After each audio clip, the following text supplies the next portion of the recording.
Na mtazamaji, mwakilishi wa kike kaunti ya Kisumu Ruth Odinga alimtetea katibu mkuu wa chama cha ODM Edwin Sifuna akisema kwamba anapigwa vita.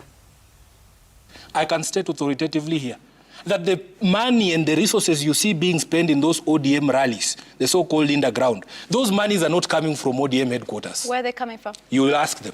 Ni kauli ya katibu mkuu wa chama cha ODM Edwin Sifuna katika mahojiano ya kipekee kwenye runinga ya Citizen Jumanne usiku, ambayo imeendelea kuwasha moto mitandaoni na mitaani.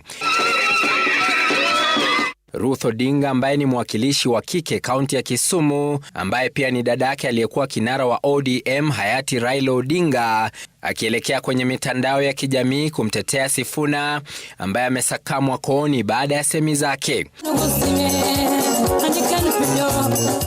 Ruth Odinga akiwakashifu wanaompinga katibu mkuu huyo wanaokula vinono kupitia kwa mikutano ya ODM ya Linda Ground, ambapo mamilioni ya fedha inamumunywa na wanaomuunga mkono Rais William Ruto.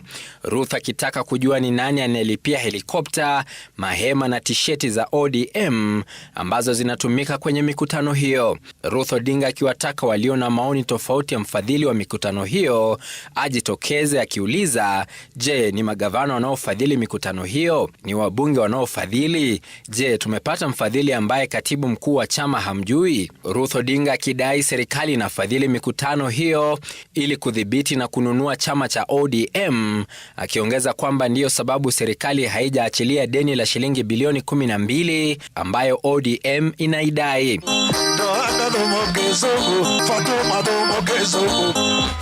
Ruth aidha alikashifu baadhi ya madhila ambayo watetezi wa wanyonge chamani ODM wamepitia, akieleza namna ambavyo mbunge wa Suba North Millie Odhiambo alizomewa katika hafla moja hivi majuzi alipomtetea mwanawe Raila Odinga, Winnie Odinga.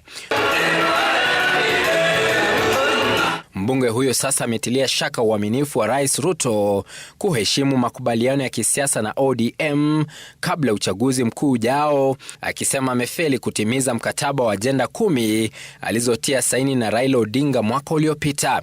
The last money we expended as ODM officially was for the celebrations in Mombasa, and it was a fraction of what we saw there.